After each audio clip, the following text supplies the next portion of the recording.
Good morning students. 11वीं वाले बच्चे, सिद्धि हिंदी विद्यालय के इस ऑनलाइन क्लासेस में आपका हार्दिक स्वागत है। अब बच्चों, यहाँ पे हमारा ये जो तीसरा लेसन है अप्पू के साथ 2.5 साल, जिसके लेखक यहाँ पे है सत्यजीत राय। सत्यजीत राय ने यहाँ पे पथेर पांचाली फिल्म बनाई थी जो करीबन 2.5-3 साल तक चली। और आज हम जो यहाँ पे कई दिनों से ये जो पाठ पढ़ रहे हैं, ये पथेर पांचाली फिल्म जो बंगला भाषा में यहाँ पे सत्यजीत राय ने लिखी थी, वो हम उसको पढ़ रहे हैं। अब यहाँ पे पाठ में शुरुआत में हमने देखा कि लेखक किस प्रकार से यहाँ पे एक एडवर्टाइजमेंट की एक मामूली सी कंपनी में नौकरी करते हैं, उसमें से पैसे बचाते हैं और फिर जब समय मिलता है तब फिल्म करते हैं। फिल्म करते हुए उनको बहुत सारी समस्याओं का सामना करना पड़ा, जैसे कि काश के फूलों का मैदान। सबसे पहले अप्पू के पात्र ढूंढने की, छोटे बच्चों की, अप्पू जैसा ही कोई छोटा दिखे ऐसा बच्चा उसी भूमिका में काम करे। उसके बाद यहाँ पे जो बुलो नाम का कुत्ता है उसकी मृत्यु हो जाती है। थोड़े समय के बाद वापस उसी प्रकार का कुत्ता ढूंढ के ये फिल्म का जो अधूरा शूटिंग है उसको पूरा किया जाता है।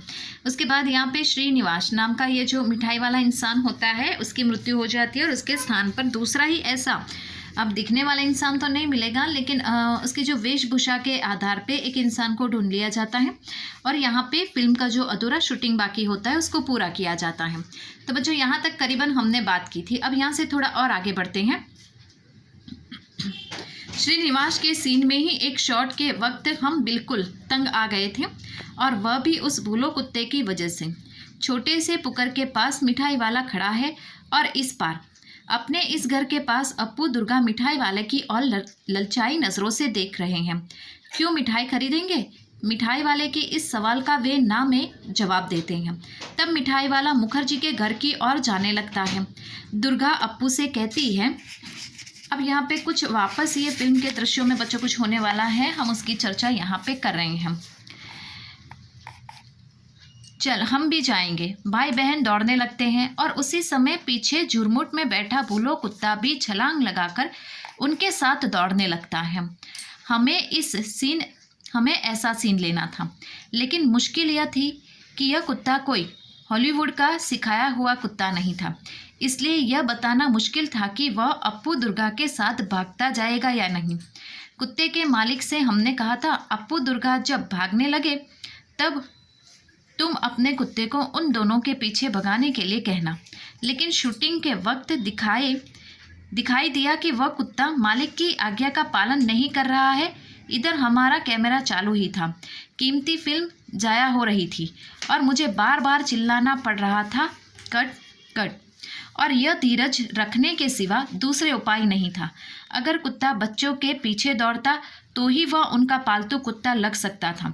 आखिर मैंने दुर्गा से अपने हाथ में थोड़ी मिठाई छिपाने के लिए कहा और वो कुत्ते को दिखाकर दौड़ने को कहा। इस बार कुत्ता उनके पीछे भागा और हमें हमारी इच्छा के अनुसार शॉट मिला। पैसे की कमी के कारण ही बारिश का दृश्य चित्रित करने में बहुत मुश्किल आई थी।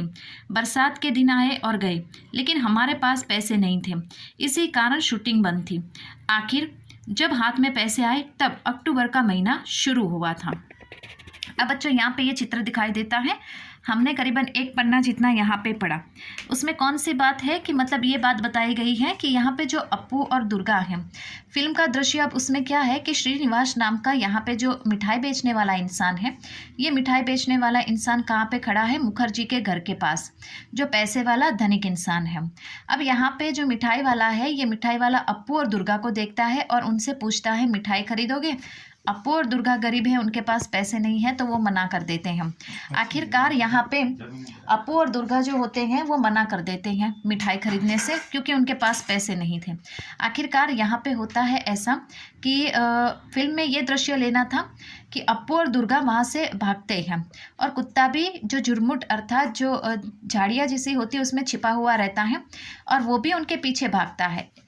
उनके पीछे, अप्पू और दुर्गा के पीछे वो कुत्ता भागेगा तभी फिल्म में लगेगा कि वो उनका पालतू कुत्ता है, लेकिन यहाँ पे होता ऐसा नहीं है। कुत्ते को भगाने के लिए कहते हैं, यहाँ पे जो सत्यजीत राय हैं उन्होंने ये जो कुत्ते का मालिक था उसको कहा कि अप्पू दुर्गा भागेंगे तो उनके पीछे इस कुत्ते को भी भगाना, लेकिन वो कुत्ता अपने मालिक की बातों का पालन नहीं कर रहा था। आखिरकार लेखक ने सोचा कि इससे तो मेरी फिल्म का जो जिस प्रकार से वो चल रही है वो भी यहाँ पे वेस्ट हो रही है। उनको बार बार यहाँ पे अपने सीन को कट करना पड़ रहा था। आखिरकार उन्होंने दुर्गा को, सत्यजीत राय ने दुर्गा को बुलाया और दुर्गा से कहा कि तू अपने हाथ में मिठाई का एक टुकड़ा रखना और कुत्ते को इस तरह से दिखाना कि वो टुकड़ा उसको दिखे और वो देख कर ललचाई निगाहों से उसको देखकर फिर उसके पीछे भागे। आखिरकार दुर्गा ने ऐसे ही किया और फिर इस तरह से कुत्ते को अप्पू और दुर्गा के पीछे भगाया गया और इस तरह से ये जो फिल्म का जो सीन है वो इस तरह से पूरा किया गया। अब यहाँ पे उनको बारिश के, अपनी फिल्म में बारिश का दृश्य भी लेना था, लेकिन बारिश का दृश्य लेने के लिए यहाँ पे फिल्म की शुरुआत करने के लिए सत्यजीत राय के पास पैसे नहीं थे और जब पैसों की व्यवस्था हुई तब बारिश की मौसम चली गई थी। आखिरकार अक्टूबर का महीना शुरू हो गया था। अब यहाँ पे लेखक के लिए बहुत सारे ऐसे प्रश्न उद्भवित होते हैं, कौन कौन से वो हम देख लेते हैं। अब यहाँ पे अक्टूबर का महीना शुरू हो गया था शरद ऋतु में। निर्मल आकाश में दिनों में भी शायद बारिश होगी, इस आशा में भी अप्पू और दुर्गा की भूमिका करने वाले बच्चे कैमरा और तकनीशियनों को साथ लेकर हर रोज देहात में जाकर बैठा रहता था। आकाश में एक भी काला बादल दिखाई दिया तो मुझे लगा कि बारिश होगी। मैं इच्छा करता वह बादल बहुत बड़ा हो जाए और बरसने लगे। आखिर एक दिन हुआ भी ऐसा। अब यहाँ पे क्या होता है, बारिश के मौसम का उनको यहाँ पे फिल्म में दृश्य लेना था, लेकिन पैसों की कमी के कारण वो ले नहीं पाते हैं बच्चों, तो फिर क्या होता है, फिल्म रुक जाती है। जब पैसे आते हैं तब तक यहाँ पे बारिश की मौसम चली जाती है और शरद ऋतु की शुरुआत होती है। शरद ऋतु में भी कभी कभी मतलब छोटे ऐसे बहुत कम काले बादल दिखाई देते हैं और कभी कभी वर्षा होती है। तो यहाँ पे जिस गांव में ये फिल्म का दृश्य किया गया था वहाँ पे कुछ एक बादल वापस फिल्म का शूटिंग करने के लिए ये सब पहुँच जाते हैं और फिर देखते हैं कि आकाश में कभी कभी छोटे मोटे काले बादल छा जाते हैं। लेखक सत्यजीत राय ये उम्मीद करते हैं कि ये बादल थोड़े बड़े हो जाए और इनमें से बारिश होने लगे और आखिरकार उनकी बात एक दिन सही हो जाती है। आखिर एक दिन हुआ भी ऐसा ही। शरद ऋतु में भी आसमान में बादल छा गए और धुआंधार बारिश शुरू हुई। उसी बारिश में भीगकर दुर्गा भागती हुई आई और उसने पेड़ के नीचे भाई के पास आसरा लिया। भाई बहन एक दूसरे से यहाँ पे खड़े हुए थे, बातें कर रहे थे। दुर्गा कहने लगी, निबुर पता, यहाँ पे ये जो वाक्य है, ये पूरा ये जो वाक्य लिखा हुआ है, ठीक है, ये वाक्य पूरा यहाँ पे बंगाली भाषा में लिखा हुआ है। बरसात, ठंड, अप्पू का बदन खुला। प्लास्टिक के कपड़े से ढके कैमरे को आंख लगाकर देखा तो वो ठंड लगने के कारण सिहर रहा था। शॉट पूरा होने के बाद दूध में थोड़ी, यहाँ पे जिस प्रकार से पूरा जो दृश्य था वो किस प्रकार से पथेर पांचाली फिल्म में दिखाया गया है उसके बारे में हम, कि उनको बारिश का ये दृश्य लेना था। उसमें दिखाना था कि मतलब बहुत तेज़ बारिश हो रही है। अब ये जो छोटी सी बच्ची है यहाँ पे, अप्पू की बहन जो दुर्गा है, वो तेज़ बारिश में भागती हुई अप्पू जहाँ पे जिस पेड़ के नीचे खड़ा है वहाँ पे जाकर खड़ी हो जाती है। ये फिल्म में दृश्य लेना था। और यहाँ पे जो दुर्गा आती है दौड़ती हुई और फिर अपने भाई से बंगाली भाषा में ये जो वाक्य कहती है, ठंड अधिक बढ़ रही थी धीरे धीरे बारिश के कारण, और जो उनका कैमरा था उसके ऊपर भी यहाँ पे पानी की बूंदें जमने लगी थी। कैमरा भी यहाँ पे ठंडा पड़ने लगा था, सिहर रहा था। तो यहाँ पे शॉट को पूरा करना था किसी भी हिसाब से। तो यहाँ पे अप्पू और दुर्गा, तो यहाँ पे बच्चों को किस प्रकार से बारिश में उनको कोई परेशानी न हो इसके लिए भी पूरी व्यवस्था की जाती है। इस तरह से पथेर पांचाली फिल्म में छोटे छोटे यहाँ पे शॉट करके ये फिल्म को जैसे तैसे पूरा करने को लेखक सोचते हैं।